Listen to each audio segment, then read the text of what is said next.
Hello, hi everybody. I'm hope that you can. Sorry, I'm hoping that people can find us here because I'm having my assistant is having technical difficulties, and we weren't able to really get set up for today. So I don't know. I'm rethinking the whole live thing. Sorry about that. So thank you if you are joining us today, and at least if you catch this video later, I hope that I'm going to just go ahead and launch right in. So welcome. Today is Perisson Real Estate Pulse. Perisson Pulse Fridays, and from 12 to 12:30, I'm just gonna try to cut it at 12:30. I know I am starting a little bit late, so I'll go a little bit over, and then you can go ahead and watch it at your own convenience. So just starting out, I did want to add in a few different things. So I'm Jane Joe. I'm the broker of Perisson Real Estate, and Perisson stands for the word for abundance and overflow. And that's really the basis of which our company stands, and that's why we want to share and provide information. And that's the whole basis for a series for our seminars, and then now for these Friday afternoon videos. I am doing it live stream for now. I may switch to just doing a recorded video that I release every Friday because I've been finding some challenges, but thank you so much if you're here. Uh, okay, so before we do launch in, I did want to do a few announcements because I'm really excited about them. The first is that I wanted to introduce our seminar series for 2024. It's called Real Estate and Finance in the Golden Years. And it's going to be a real focus on all of the different aspects of real estate and finance when it comes to aging and growing older and getting into the golden years. I still remember one of my neighbors, once I met him and he was in his 90s at the time, and we were talking and I said, "How are you, John?" And he said, "You know what they tell you about the golden years? It's not golden." Because I'm going from doctor to doctor, and there are a lot of challenges that we face as we grow older. I last year got a call from Millbrae Senior Advisory Council wishing all of our seniors a happy birthday. And I was like, okay, I'm in the senior category now. So it's been on my mind quite a bit, just not just for myself, but also for my parents and people that I've been meeting who are dealing with parents who are aging or passing away, or we ourselves are aging. And so a lot of different issues. These are some of the topics. The very first one will be on February 21st, talking about transitioning to your next home. So if you're selling your primary residence and want to buy a new one, for many different reasons. One of which is one of the top reasons actually that people move is to be closer to your loved ones as we grow older. So that will be on February 21st via Zoom. And then I have one in March is on retirement and relocation strategies, which is how you combine the homeowner 121 exemption with the 1031 exchange, how we do that. So in order to maximize your deferred taxes so that you can maximize your savings on taxes, and then at the same time buy into your eventual retirement home. And at the same time, also capitalize on the homeowner exemption. So that we did a seminar on this a few years back, and it was very well attended and very well received. So we'll be bringing that back in March. The date is not certain yet because I want to make sure my speakers are available. And then mastering financial essentials in retirement. That will be not just real estate specific, but really an in-depth look at things like Social Security, Medicare, long-term care insurance, annuities, etc.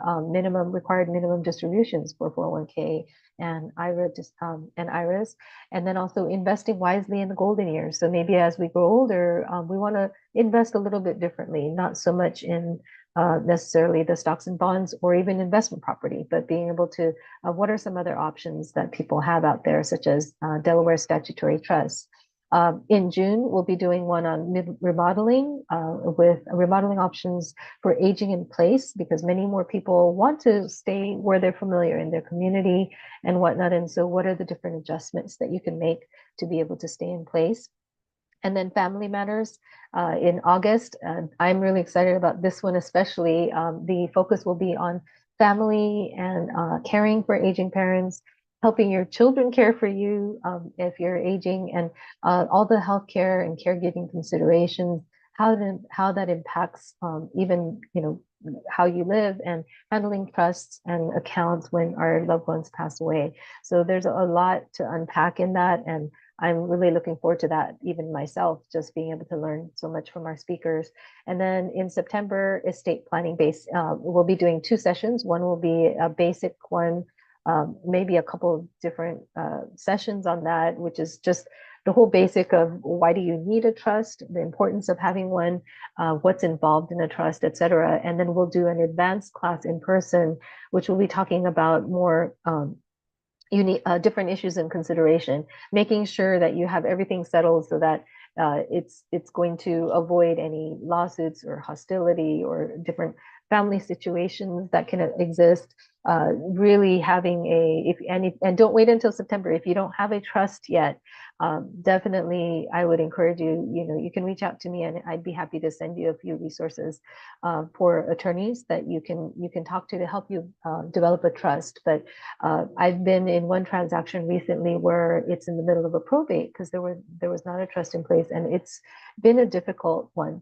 So I think this is very important to do.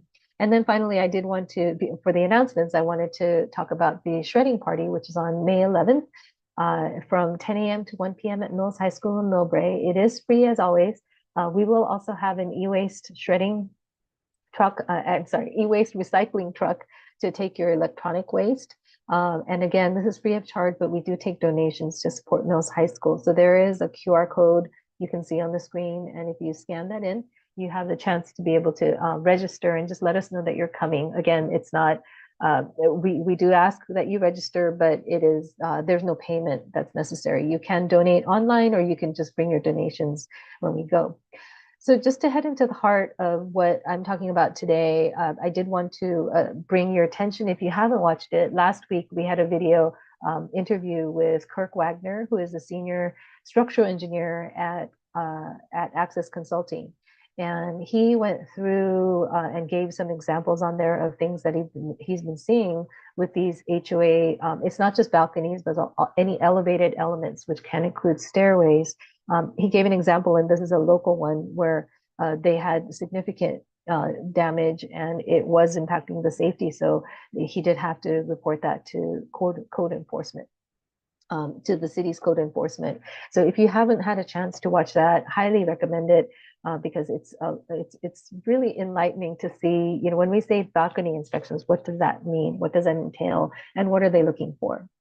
And then just to add on to that, in our YouTube channel, we also have a little series that I did a while back. It's a short series, but it's on the ABCs of HOAs. So if you're looking to sell or buy a condo, what are the things that you need to consider? Because there are things like HOA documents, HOA dues. There's one specifically there about special assessments, which I'll be talking about a bit more today, as well as there's another one about HOA financing, which is a panel that we did with a networking group that I'm a part of. And I thought that was really, really helpful because it goes into more detail about what are the options, what are the issues that you face with financing. So with that, I'm going to just go a little bit into, with the time that I have left, I'm going to talk a little bit more about, now that we talked about HOA, the balcony inspections, what are some of the implications of that? Well, and I'll be bringing in some examples. So first of all, the financing of the inspection itself. It can be very costly. I live in a 95 unit building and we had our inspections done last year. There was a cost of drilling holes because they actually need to drill, they may need to drill little holes on the top part of the balcony so that the camera can go in and do the evaluation. So just the drilling of the holes for our 95 unit building, not all of them have balconies, but I would say 2/3 of them do. That in itself cost us about $55,000. The inspection itself was $18,000. So total of $73,000 to $75,000 just for getting the inspections done. These inspections do need to be done every 9 years. And so but not the holes, thankfully. So hopefully that'll be less, but you're looking just for, like say, I think it was 55 units, 55 balconies. We did have to spend, $75,000 and in the future at least 20, and I'm expecting with inflation that number would go up. So depending on your condo complex, you may need to budget for that inspection itself. Secondly, the financing of the repairs. So depending on what is necessary for the repairs, it can go anywhere from the tens of thousands to the millions. Our condo complex, thankfully, we didn't have any code enforcement issues, but it did have a report saying that our waterproofing of the balcony surfaces needs to be redone. There are some areas where the bolts were kind of rusting out, and so you're getting some water that's going in there. And so with that, what we're just that inspection, just taking care of that work is going to be costing us somewhere in the realm of the 85 to $100,000, and that's without any structural issues. I am hearing there's one complex in Daly City where I believe their cost was about 6 to 7 million. There's another one in San Mateo that I heard of recently where their cost is going to be in the also in the $7 million range. So it can be quite expensive to take care of that. And I do, in the YouTube channel, I do have, like I mentioned, a video specific to special assessments and how they work, because with the financing, with needing to take care of not just the inspections, but any repairs, whether big or small, it's going to be a difficulty for every HOA to be going through. And if you remember, these inspections are due by the end of this year. So anybody who's thinking that, well, we'll hold it off and hold it off, it's important to make sure that you do get scheduled in. Kirk mentioned that probably by May or June, they're going to stop taking new projects. So you want to make sure to do that. But in the meantime, every HOA needs to be prepared for how they're going to handle the inspection cost as well as any potential repair costs. Our HOA decided we wanted to try to get it done sooner, so we did it last year and the main reason for that is that we wanted to know how much do we need to anticipate in terms of being able to fund that. Well, so I mentioned the challenges of HOA financing is one of the things, and I do have, again, an extensive video with a panel of lenders for HOA, but for condo financing.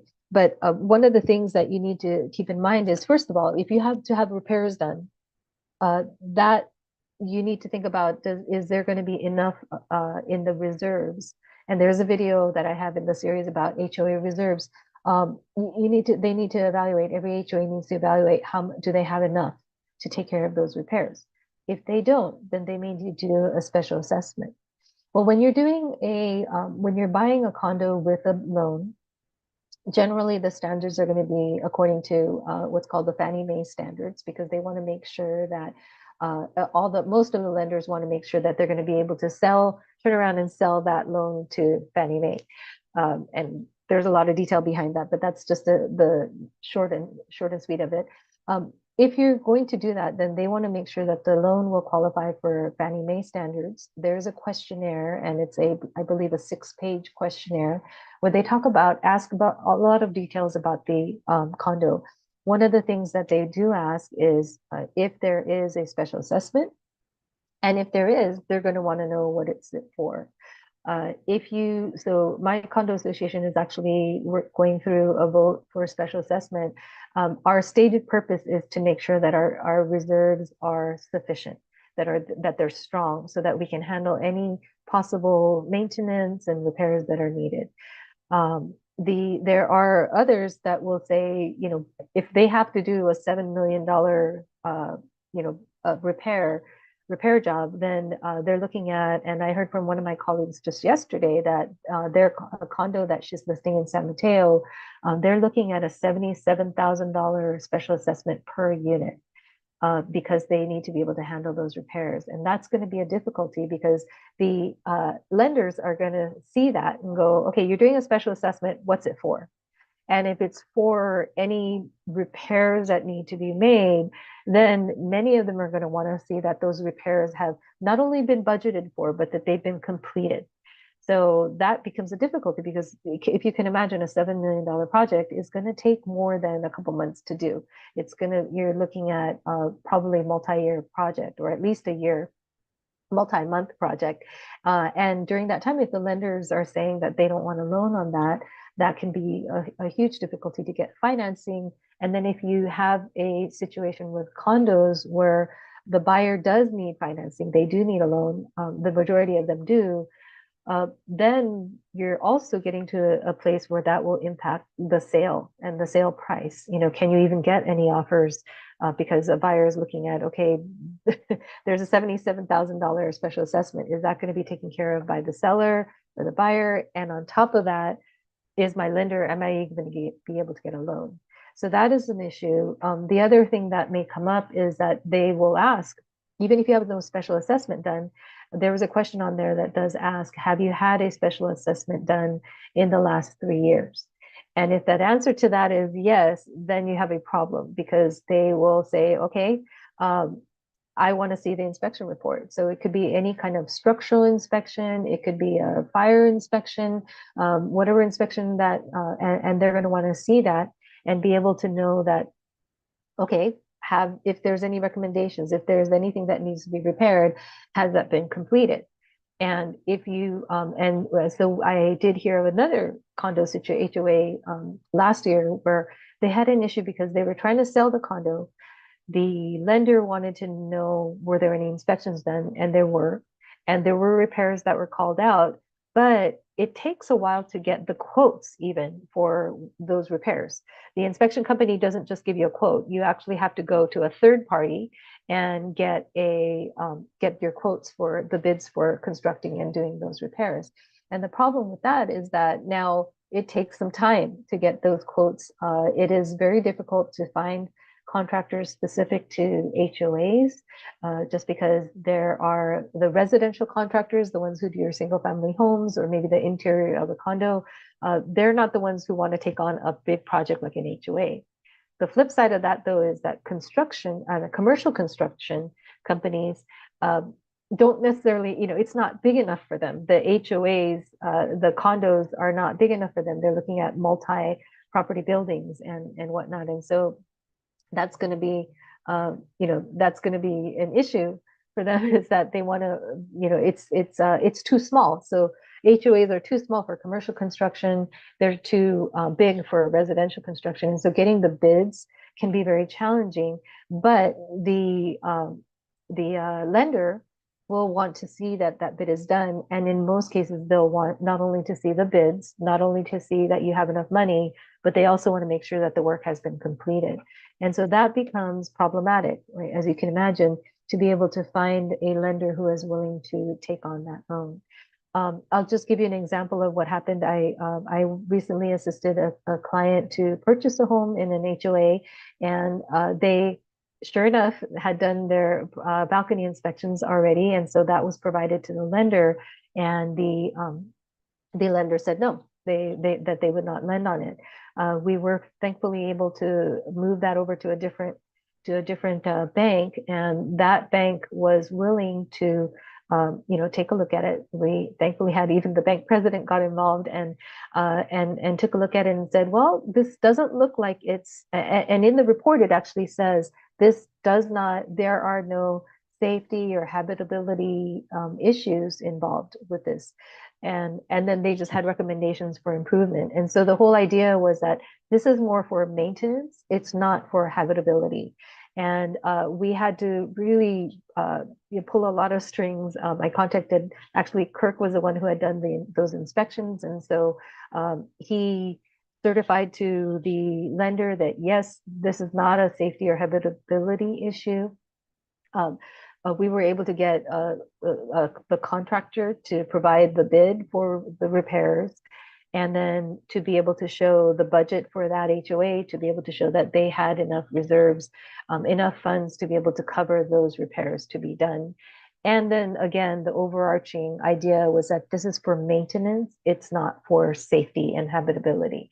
So we were able to get that done, but it was a challenge. And there was one bank that was doing, and if you go back to the video on the HOA panel, financing panel, there was one bank, coast to coast, that was willing to do what's called a non-conforming loan, which means if it doesn't meet the standards of Fannie Mae or Freddie, what they'll do is say there are different loan products that you can do to be able to still finance the loan. And so it's called a non-conforming or non-warrantable condo because it doesn't fit those standards. The issue with that is that it is more expensive in terms of the rates rates and whatnot and qualification. But there are some options like that. Coast to coast funding, which used to do it, apparently recently just got out of doing those loans.